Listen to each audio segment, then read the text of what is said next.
Page 191. Chapter 16. Entrance into the Dharni doors. And further, Subhuti, the great vehicle of the Bodhisattva, the great being the four applications of mindfulness. Which four? Mindfulness as to the body, as to the feelings, as to thought, as to dharmas.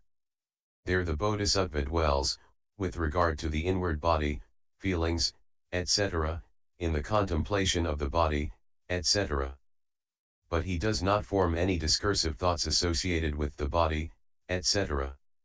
He is ardent, clearly conscious and mindful, after putting away all worldly covetousness and sadness. And that without taking anything as a basis.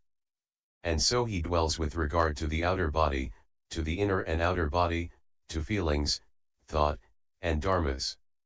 How does a bodhisattva dwell with regard to the inward body in the contemplation of the body? Here a bodhisattva knows, when he walks, I walk, when he stands, I stand, when he sits, I sit, when he lies down, I lie down. In whichever position his body may be placed, whether in a good way or not, he knows that it is in that position.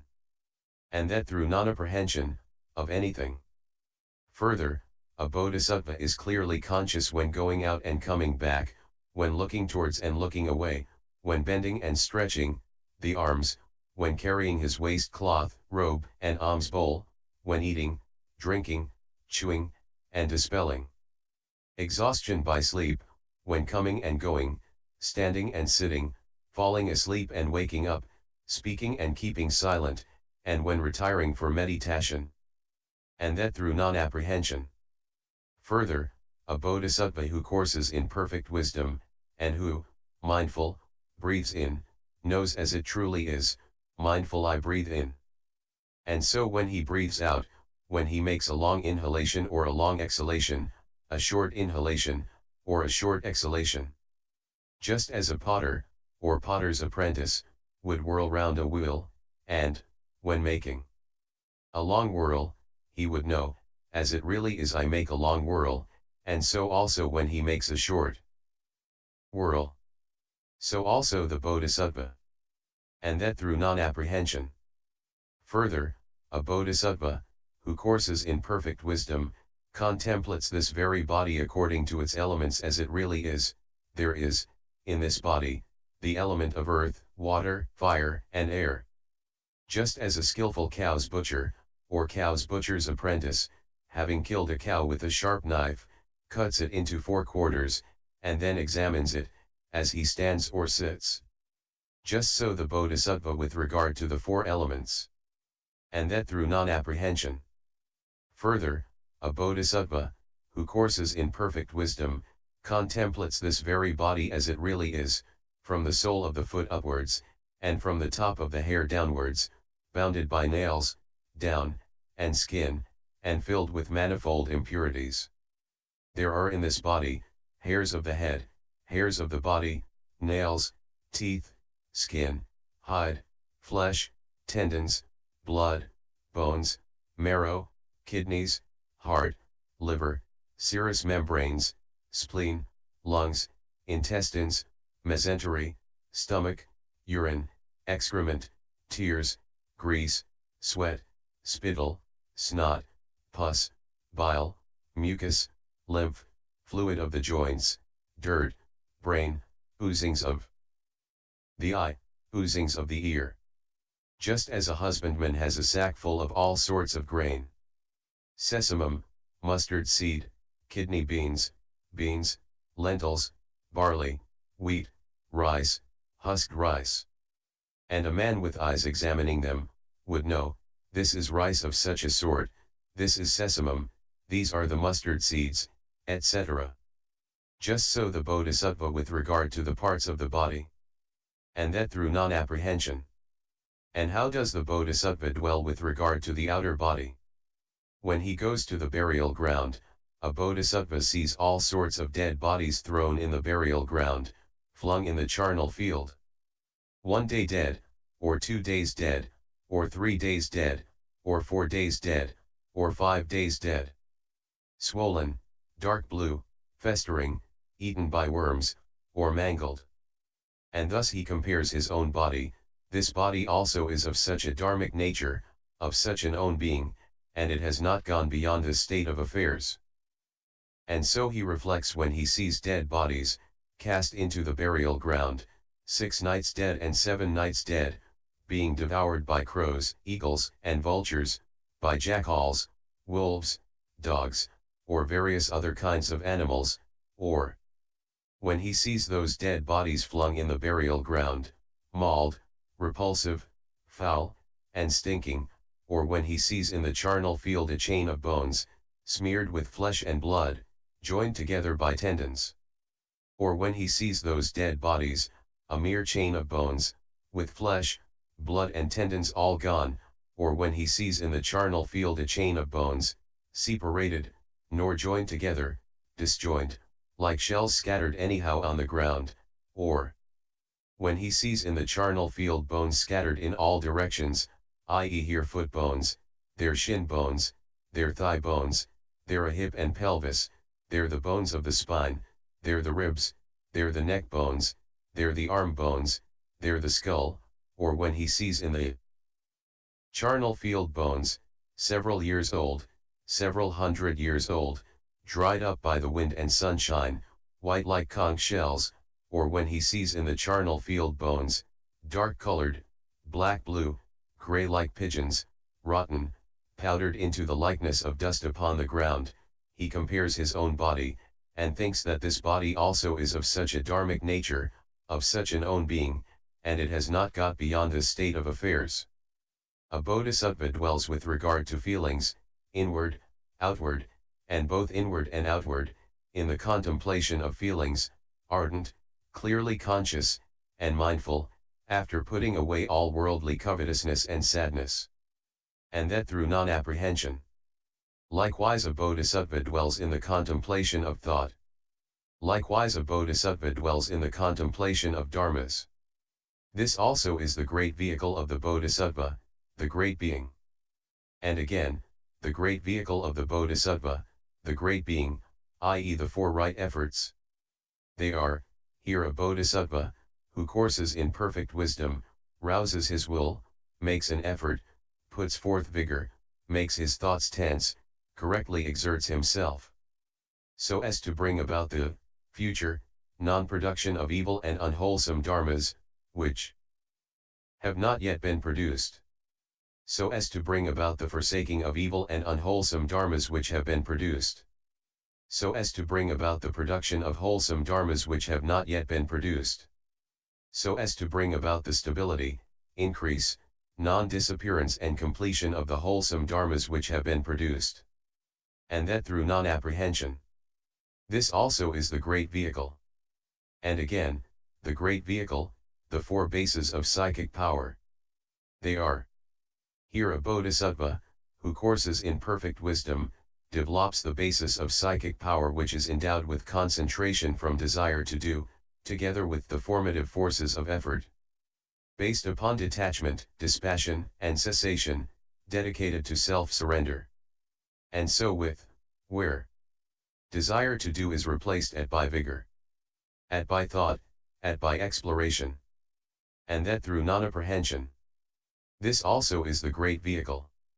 And again the great vehicle, the 5 dominants, i.e. faith, vigor, mindfulness, concentration, and wisdom. And again, the great vehicle, the 5 powers, i.e. faith, vigor, mindfulness, concentration, and wisdom. And again the great vehicle, the 7 limbs of enlightenment, i.e. mindfulness, investigation into dharma, vigor, joyous zest, tranquility, concentration, and even-mindedness. What is mindfulness as a limb of enlightenment? Here a bodhisattva, who courses in perfect wisdom, develops the limb of enlightenment that is mindfulness, based upon detachment, dispassion, and cessation, dedicated to self-surrender. And so for the other 6. And that through non-apprehension. And again the great vehicle, i.e. the Eightfold Path. It consists of, right view, right intention, right speech, right conduct, right livelihood, right effort, right mindfulness, Right concentration. What is right view? Here a bodhisattva, who courses in perfect wisdom, develops right view as a limb of the path, based upon detachment, dispassion, and cessation, dedicated to self-surrender. And so for the other 7. And that through non-apprehension. And again the great vehicle, i.e. the 3 concentrations, i.e. the emptiness concentration, the signless concentration, the wishless concentration. What is the emptiness concentration? The stability of thought which contemplates all dharmas as empty of own marks, emptiness as a door to deliverance. And so with the signless and wishless concentration. These 3 doors to deliverance are the 3 concentrations. In them one should train. And that through non-apprehension. And again, the great vehicle, i.e. the 11 cognitions. They are, the cognitions of suffering, origination, stopping, path, of extinction, of non-production, of dharma, the subsequent cognition, the cognition conforming to worldly convention, the cognition of mastery, the cognition according to fact. The cognition of suffering is the cognition of the non-production of suffering. The cognition of origination is the cognition of the forsaking of origination. The cognition of stopping is the cognition that ill has been stopped. The cognition of the path is the cognition of the Holy Eightfold Path. The cognition of extinction is the cognition of the extinction of greed, hate, and delusion. The cognition of non-production is the cognition of the non-production of the places of rebirth, and of becoming. The cognition of dharma is the cognition which determines the 5 skandhas as mere artificial constructs. The subsequent cognition is the cognition that the eye, and the other sense fields, as well as the physical elements and links are impermanent, etc. The cognition conforming to worldly convention is the cognition by the heart of the hearts of other beings and persons. The cognition of mastery is the cognition of the mastery of the path. The cognition according to fact is the Tathagata's cognition of the knowledge of all modes. And that through non-apprehension. And again, the great vehicle, i.e. 3 dominants. They are the faculty I shall come to understand the not yet understood, the faculty of understanding, the faculty of one who has fully understood. The faculty I shall come to understand the not yet understood is the virtue of faith, vigor, mindfulness, concentration, and wisdom of those persons who are learners and who have not yet completely mastered these virtues, do not entirely manifest them, and need further disciplining. The faculty of understanding is the virtue of faith, vigor, mindfulness, concentration, and wisdom of the persons who are learners and who have mastered them. The faculty of one who has fully understood is the virtue of faith, vigor, mindfulness, concentration, and wisdom of the persons who are adepts. Of arhats, pratyekabuddhas, bodhisattvas, and tathagatas. And that through non-apprehension. And again, the great vehicle, i.e. 3 concentrations.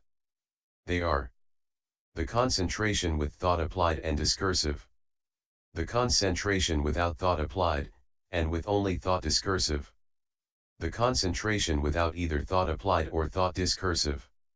Is identical with the first trance, see no. Is the interval between the first and the second trance. Covers the trances from the second trance to the attainment of the trance of the cessation of perception and feeling. And that through non-apprehension. And again, the great vehicle, i.e. the 10 recollections. They are, the recollection of the Buddha, the Dharma, the community, of morality, renunciation, the gods, of agitation, of death, of that which concerns the body, of breathing. And that through non-apprehension. And again, the great vehicle, i.e. the 4 trances, the 4 unlimited, the 4 formless attainments, the 8 deliverances, and the 9 attainments of successive stations, the 4 trances. Here a bodhisattva, who courses in perfect wisdom, dwells, detached from sense desires, detached from evil and unwholesome dharmas, in the attainment of the first trance, which is with thoughts applied, and discursive, born of detachment, full of rapture and ease. Through the appeasement of thoughts applied and discursive, through inward serenity, through the unification of his heart, he dwells in the attainment of the second trance, which is without thoughts applied and discursive, born of concentration, full of rapture and ease. Through distaste for rapture he dwells even-mindedly, mindful, and clearly conscious, and he experiences with the body that ease of which the holy ones declare, he that is even-minded and mindful dwells at ease, and thus he dwells in the attainment of the third trance. From the forsaking of ease, from the forsaking of ill, and from the previous going to rest of gladness and sadness, he dwells in the attainment of the fourth trance, which is neither painful nor pleasurable, but is utter purity of even-mindedness and mindfulness. And that through non-apprehension. The four unlimited. Here a bodhisattva, who courses in perfect wisdom, dwells with the thought connected with friendliness, a thought which is vast, extensive, non-dual, unlimited, free from hostility, rivalry, hindrance, or injury to anyone. He radiates friendliness in the 10 directions of the world, which has as its highest development the Dharma element, and the space element as its terminus. And similarly with compassion, sympathetic joy, and impartiality. And that through non-apprehension. The four formless attainments. By completely overcoming all perceptions of form, by the going to rest of the perceptions of impact, by not attending to the perceptions of manifoldness, on thinking endless space, he dwells in the attainment of the station of endless space. By completely overcoming the station of endless space, on thinking infinite consciousness, he dwells in the attainment of the station of infinite consciousness. By completely overcoming the station of infinite consciousness, on thinking that there is not anything, he dwells in the attainment of the station of nothing whatever. By completely overcoming the station of nothing whatever, he dwells in the attainment of the station of neither perception nor non-perception. And that through non-apprehension. The 8 deliverances. Having form, he sees forms. Not perceiving inward form, he sees outward forms. He becomes resolved on emptiness. Are identical with the 4 formless attainments. Through having in every way overcome the station of neither perception nor non-perception, he dwells in the attainment of the trance of the cessation of perception and feeling. And that through non-apprehension. The 9 attainments of successive stations, they are, the 4 trances, the 4 formless attainments, the trance of the cessation of perception and feeling. And again, the great vehicle. I.e. the 10 powers of a Tathagata. They are, here, Subhuti, a bodhisattva who courses in perfect wisdom. Wisely knows, as it really is, what can be as what can be, and what cannot be as what cannot be. He wisely knows, as they really are, the karmic results of past, future, and present actions and undertakings of actions, as to place and cause. He wisely knows, as they really are, the various elements in the world. He wisely knows, as they really are, the various dispositions of other beings and persons. He wisely knows, as they really are, the higher and lower faculties of other beings and persons. He wisely knows, as it really is, the way that leads everywhere. He wisely knows, as they really are, the defilement and purification of all trances, deliverances, concentrations, and meditational attainments, as well as the emergence from them. He recollects his various previous lives. With his heavenly eye he knows the decease and rebirth of beings as it really is. Through the extinction of the outflows, he dwells in the attainment of that emancipation of his heart and wisdom, which is without outflows, and which he has, in this very life, well known and realized by himself. He wisely knows that birth is exhausted for me, the higher spiritual life has been lived. I have done what had to be done. After this becoming there will be none further. And all that without any apprehension whatever. And again the great vehicle, i.e. the 4 grounds of self-confidence. They are, that I who claim to be fully enlightened am not fully enlightened in those dharmas. I see nothing to indicate that anyone, be he recluse, Brahmin, God, Mara, or Brahma, or anyone else in the whole world, can with justice make this charge. And, as I see nothing to indicate this, I dwell in the attainment of security, of fearlessness, of self-confidence. I claim my exalted place as leader of the herd, rightly roar the lion's roar in the assembly, and set rolling the sacred will which cannot with justice be set rolling by any recluse, Brahmin, God, Mara, or Brahma, or anyone else in the world. That I, who claim to have dried up the outflows, have not completely dried them up, that charge is impossible. I see nothing to indicate, etc. as at that those dharmas which I have described as impediments should have no power to impede him who pursues them, that charge is impossible. I see nothing to indicate, etc. as at that he who progresses on what I have described as the path, holy and leading to going forth, to the right extinction of ill for him who does so, should not go forth to the right extinction of ill, that charge is impossible. I see nothing to indicate, etc. as at and all that without any apprehension whatever. And again, the great vehicle, i.e. the four analytical knowledges. They are the analytical knowledge of the meaning, of the Dharma, of languages, of inspired speech.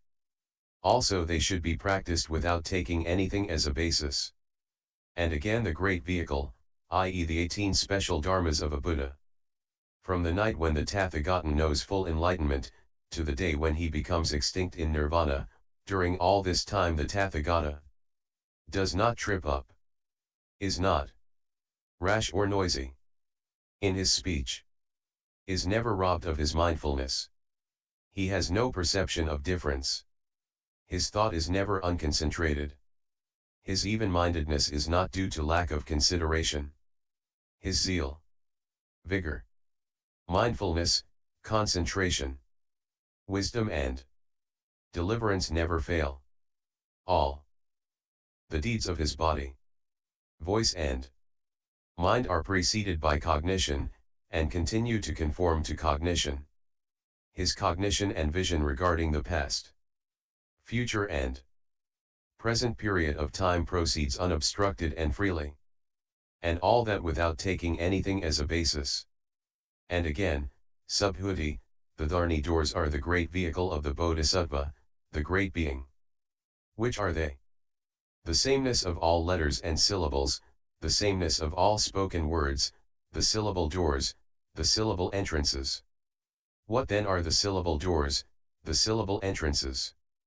The syllable A is a door to the insight that all dharmas are unproducate from the very beginning, ddy anutpanad. Ra is a door to the insight that all dharmas are without dirt, rajas. Pa is a door to the insight that all dharmas have been expounded in the ultimate sense, paramdrita. Ca is a door to the insight that the decease, sayavana, or rebirth of any dharma cannot be apprehended, because all dharmas do not decease, nor are they reborn.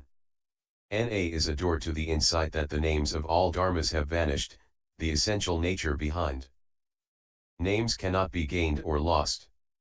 The syllable La indicates that all dharmas have transcended the world, loka, because the causes and conditions of the creeping plant, lata, of craving have been utterly destroyed. Da is a door to all dharmas because tamed and taming, tadamatha, have been circumscribed. Ba indicates that the bonds have departed from all dharmas. Da that the tumult, damara, of all dharmas has vanished, sha that no attachment, shaga, in any dharma is apprehended, they are neither attached nor bound. 2. The syllable Va is a door to all dharmas because the sound of the paths of speech, vidkapatagasha, has been quite cut off. Ta because all dharmas do not depart from suchness, ta that. Ya because of the non-apprehension of any fact, yathvad. Shta because of the non-apprehension of a support, shtamha. Ka because of the non-apprehension of an agent. The syllable Sa is a door to all dharmas because of the non-apprehension of sameness, samat, they never stray away from sameness. Ma because of the non-apprehension of mind-making, mamaktra. Ga because of that of motion, gamana. stha because of that of subsistence, stna, ja because of that of birth, jati. The syllable sva is a doorway to all dharmas because of the non-apprehension of a principle of life, sutsa.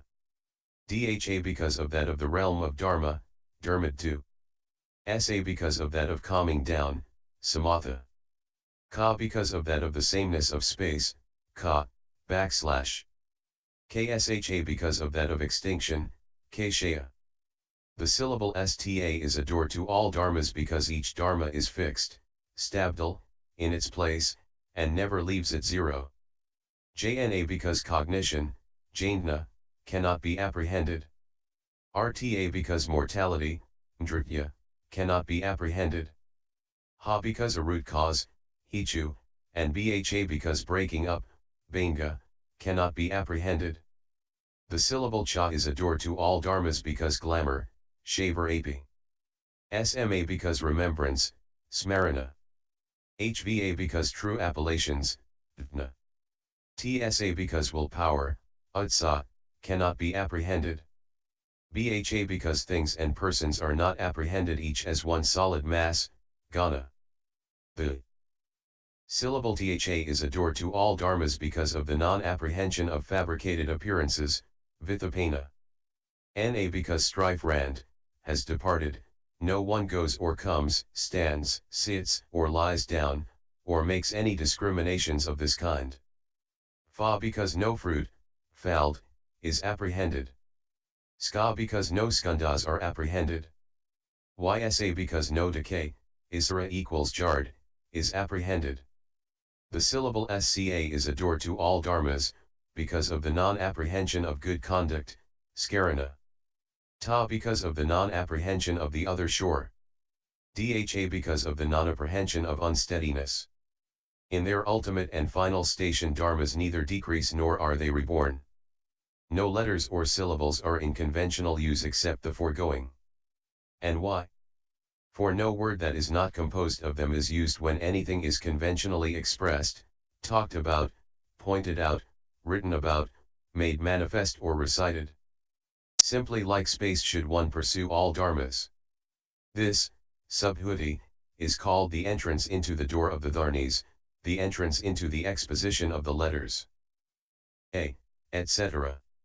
Any bodhisattva who cognizes the skill in the letters A, etc. will not be tied down by any sounds, he will accomplish everything through the sameness of all dharmas, and he will acquire the skill in the cognition of sounds.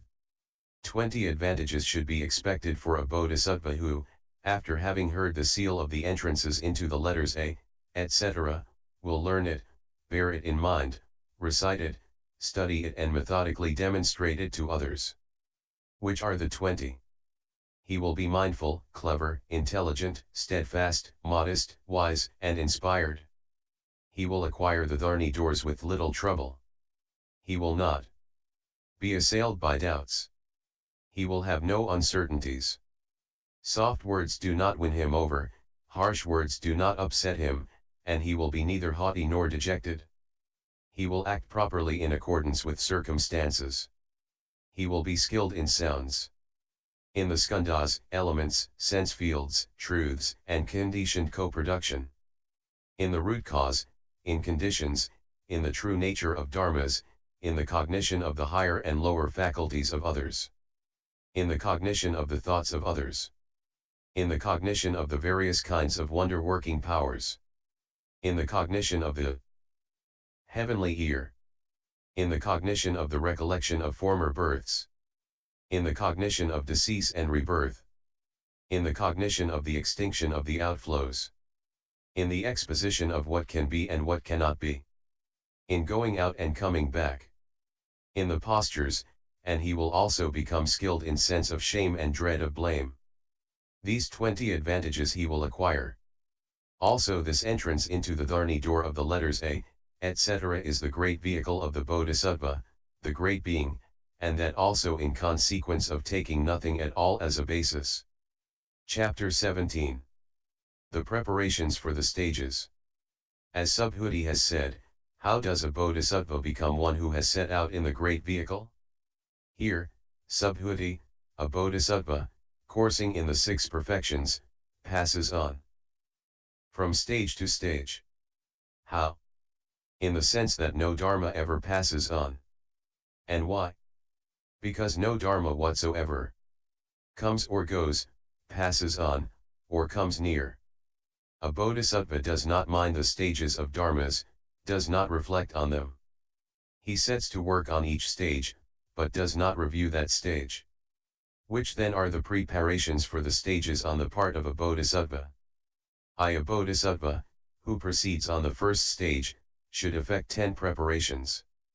They are: resolute intention, in a spirit of non-apprehension. He should supply beings with beneficial things, but without apprehending a sign.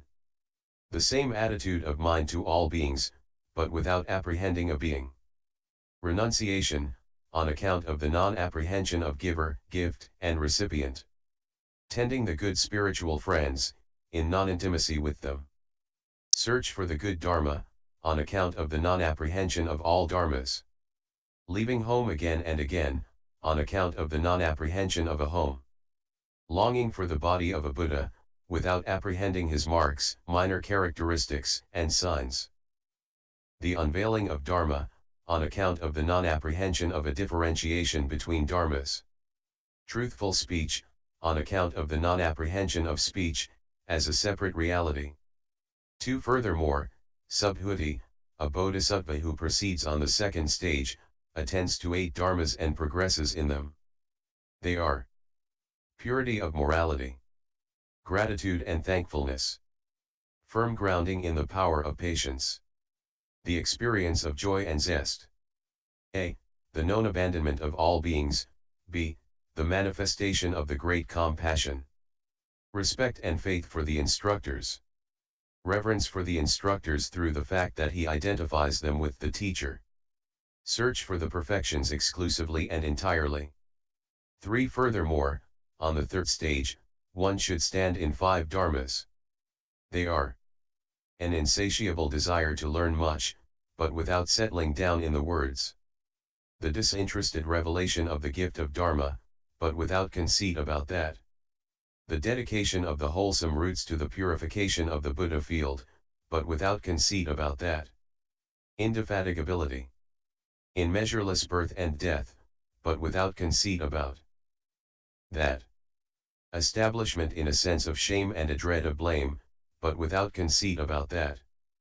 4. Furthermore, on the fourth stage, one should stand in 10 dharmas, and not abandon them. They are: dwelling in the forest, fewness of wishes, contentment, the known abandonment of the austere penance of the ascetic practices, the non-renunciation of moral training, loathing of sensuous qualities, production of a thought connected with disgust, renunciation of all that is, an unco-wed attitude of mind, disregard for all things. V. Furthermore, on the fifth stage, one should avoid 10 dharmas. They are: intimacy with householders and wandering mendicants, jealousy about the families of the faithful, the places where one meets society, exaltation of self, depreciation of others, the 10 ways of unwholesome action. A. Conceit, and B. Arrogance, pervert views, doubt, toleration of greed, hate, and delusion. 6a. Furthermore, on the sixth stage, 6 dharmas should be fulfilled. They are the 6 perfections. VLB. Another 6 dharmas should be avoided. They are: disciple thought, pratyekabuddha thought, worrying thought, annoyance about beggars when one sees them, a thought of sadness, in spite of the fact that one must renounce all things, distraction by beggars. Vila. Furthermore, on the 7th stage 20 dharmas do not become. One does not seize on a self, a being, a living soul, a person, annihilationist views, eternalist views, the notion of a sign, views about causes. One does not settle down in the skandhas, the elements, the sense fields.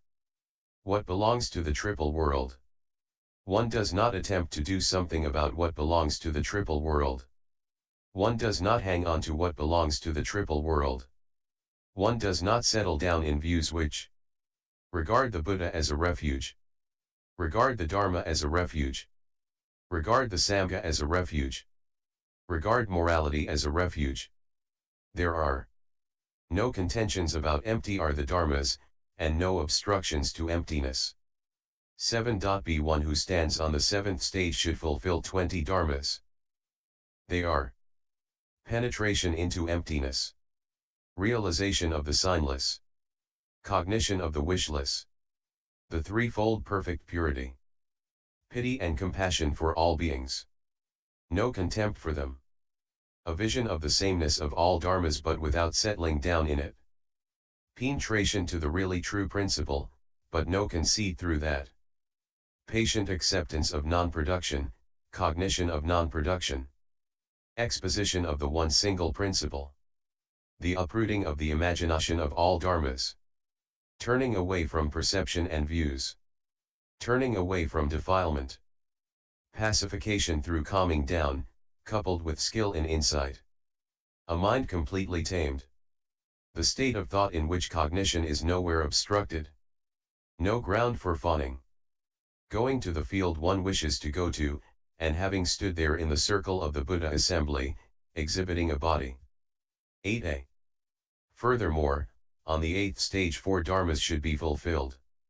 They are entrance into the thought of all beings, playing with the superknowledges, the vision of Buddha fields, and the creation, in accordance with what one has seen, of those Buddha fields, and honoring the Buddhas, and the contemplation of the Buddha body as it really is.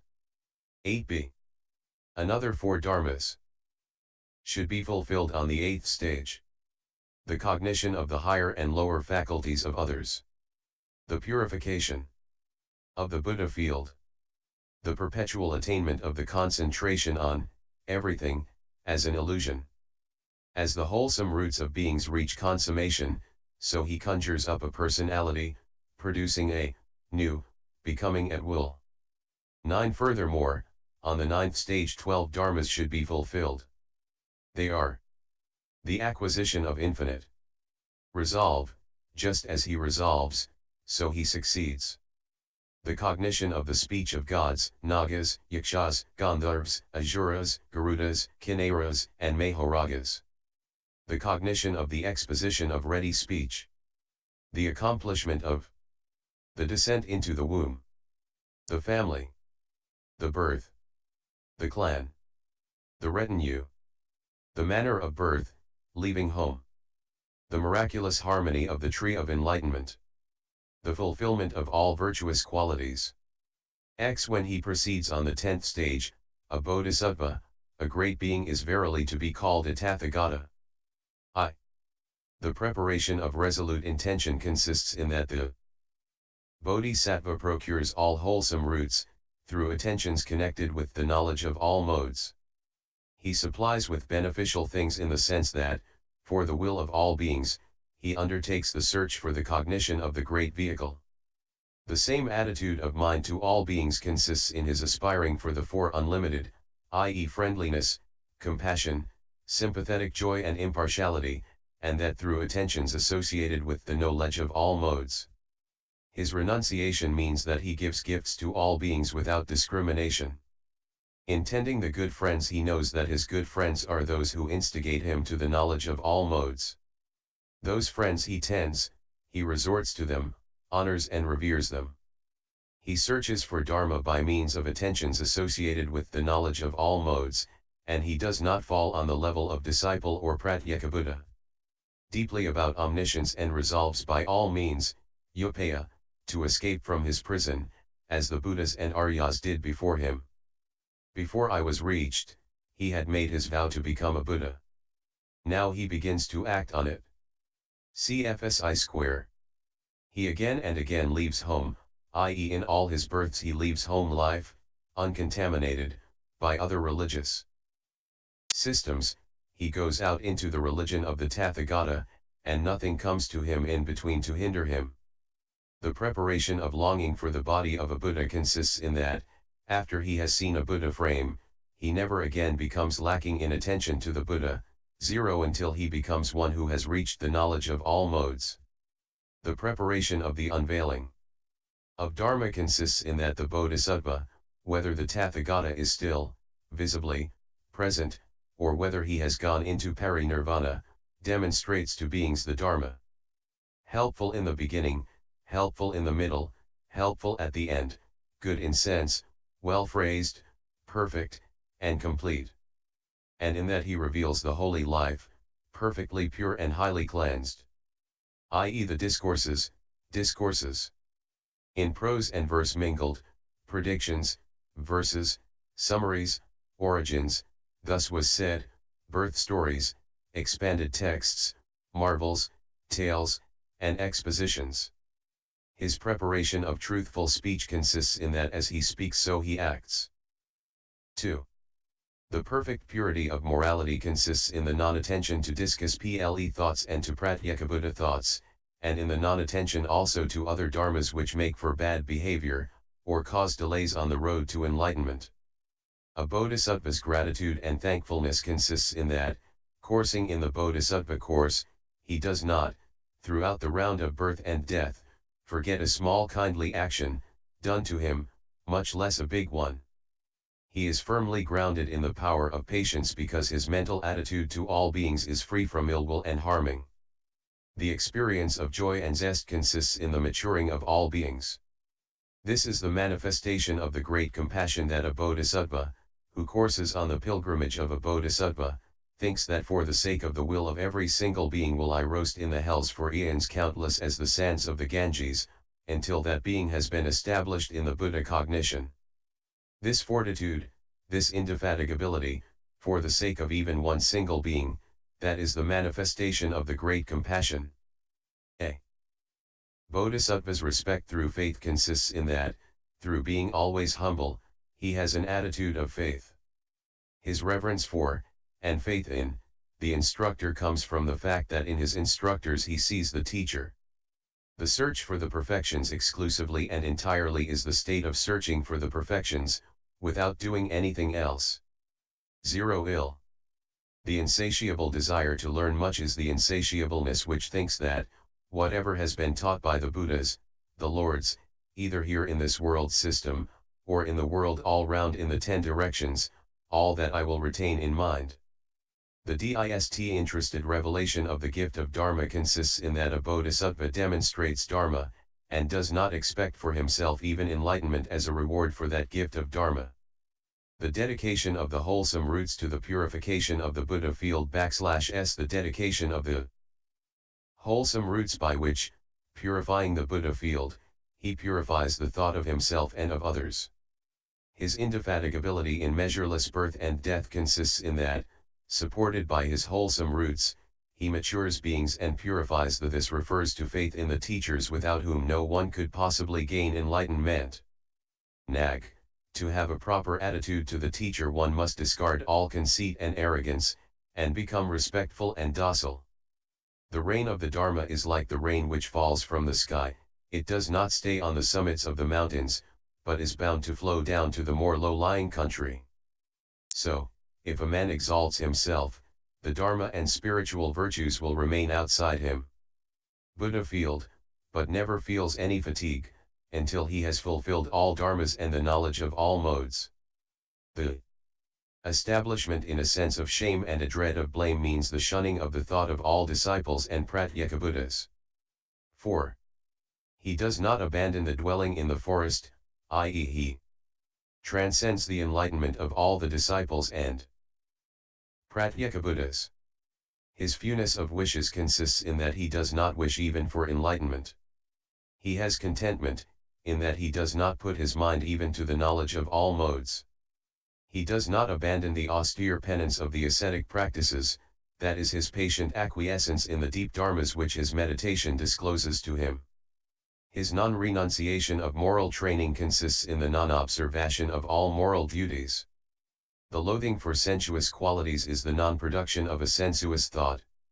The production of a thought connected with disgust consists in that he does not turn to zero any dharma. His renunciation of all that is his consists in the absence of seizing on inward and outward dharmas. The uncowed attitude of mind means that his thought does not get cowed in any of the foundations of conscious life. The disregard for all things means the non-attention to all things. Law. He avoids intimacy with householders, i.e. he passes on from Buddha field to Buddha field, is reborn apparition ally, and appears with the shaven head, yellow robe, and upper garment of a monk. Lb. He avoids intimacy with nuns, i.e. he does not stay with a nun even for the time of a finger snap, and yet does not feel troubled on that account. A bodhisattva avoids jealousy about the families of the faithful when he thinks to himself, I should bestow on beings all that makes them happy. But if those beings are at their ease simply by their own merits, then I should not grudge them that.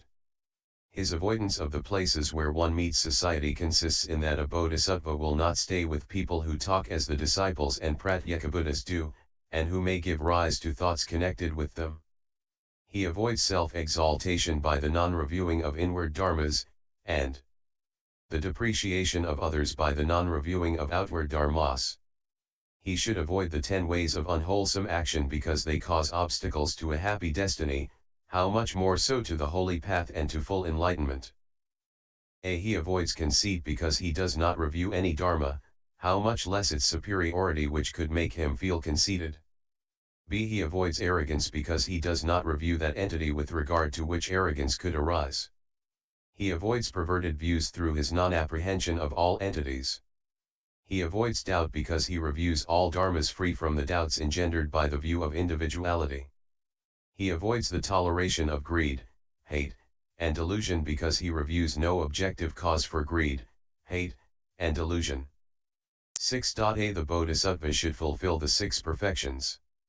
Because having stood in these 6 perfections, the Buddhas and Lords, and the disciples and Pratyekabuddhas, have gone, do go and will go to the other shore of the flood of the fivefold cognizable.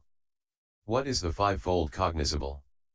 The past, the future, the present, the inexpressible, the unconditioned. VLB. A bodhisattva should avoid disciple thought and Pratyekabuddha thought, because it is not the path to enlightenment. He should not raise a worrying thought or because that is not the path to enlightenment. He should not produce a thought of annoyance when he sees beggars, because that is not the path to enlightenment. He does not become sad even when he has renounced all that he had, because that is not the path to enlightenment. He should not be distracted by beggars, because that is not the path to enlightenment. Vila. A bodhisattva does not seize on a self, or a being, or a soul, or a person, because, absolutely, they do not exist. He does not seize on annihilationist views, for no dharma is ever annihilated, since all dharmas are absolutely unproduced. He does not seize on eternalist views, because a dharma that has not been produced cannot become eternal. He has no notion of a sign because, absolutely, defilement does not exist. He does not form false views about causes, because he does not review such views. He does not settle down in skandhas, elements, or sense fields, because through their own being these dharmas do not exist.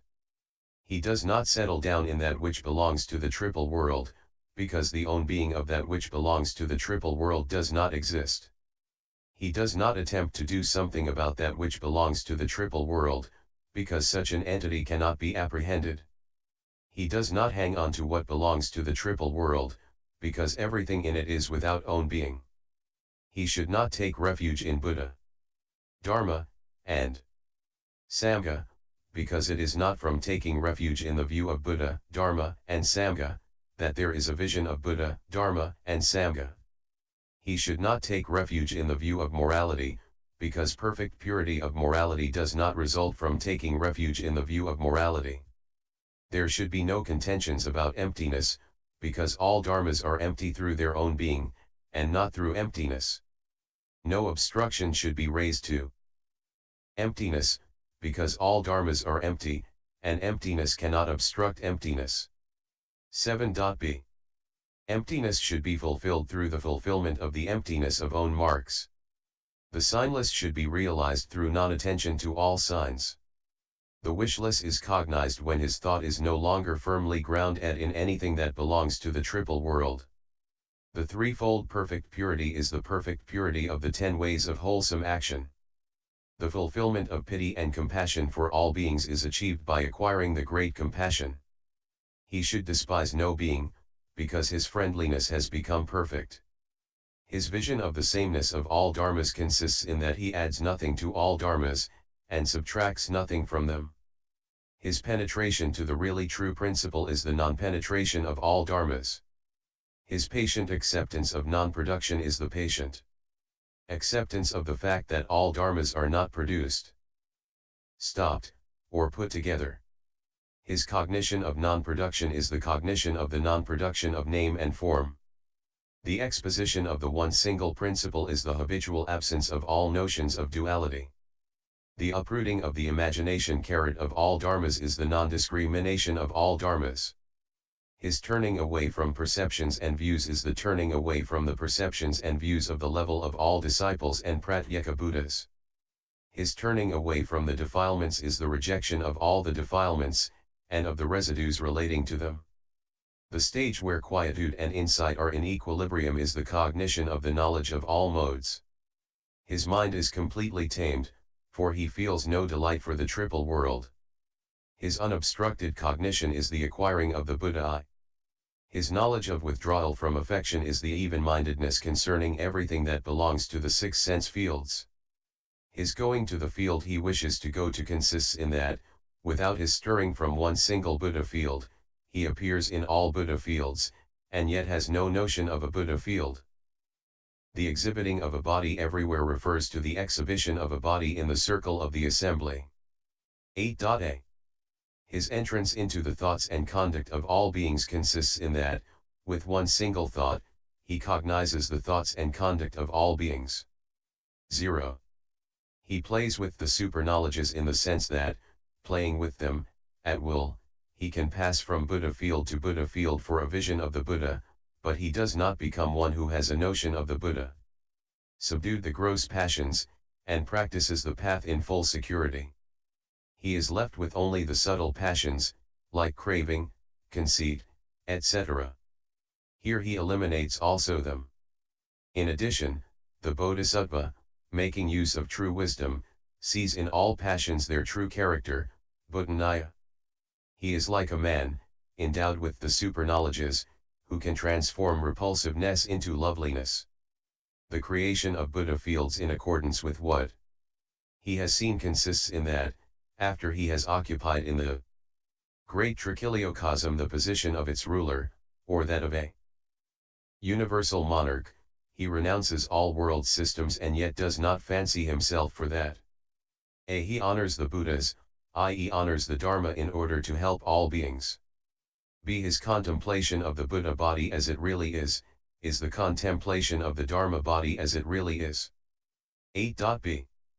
His cognition of the higher and lower faculties of others consists in that, as a result of having stood in the 10 powers, he has a wise cognition of the extent to which the dominance of all beings are perfected. He purifies the Buddha field by purifying the thought of all beings. A. His concentration on everything as an illusion has the result that he does all deeds, and yet no actual performance takes place.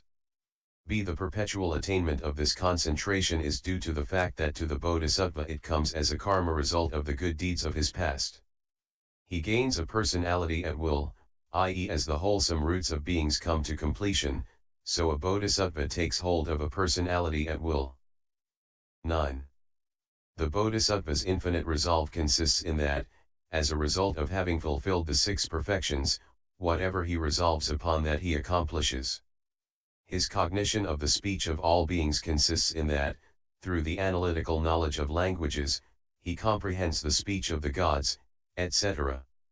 His fulfilled ready speech consists in that, through the analytical knowledge of ready speech, He penetrates to the cognition which enables him always to expound the Dharma effectively. He accomplishes the descent into the womb by being, in all births, reborn apparition ally. He accomplishes the family by being reborn in good families. He accomplishes the birth by being reborn in noble families, or in good Brahmin families. He accomplishes the clan by being reborn in that clan from which the former bodhisattvas have come. He accomplishes the retinue by being endowed with the retinue of bodhisattvas, after he has established beings in enlightenment. He accomplishes the manner of birth, even when just born, a bodhisattva irradiates all world systems with his splendor, and shakes them all in 6 ways. He accomplishes the leaving of his home by leaving home together with many hundreds of thousands of nyotas of kotas of beings.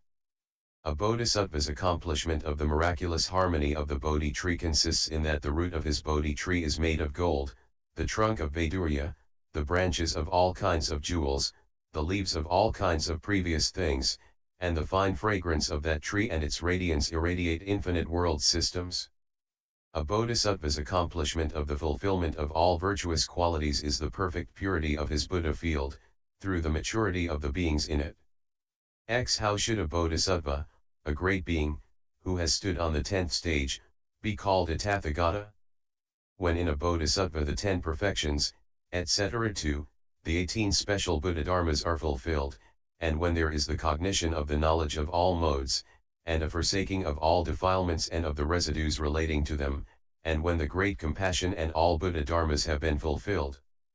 It is then that a bodhisattva, a great being, after the 10th bodhisattva stage, is verily to be called a Tathagata. Which are the 10 stages of a bodhisattva, a great being?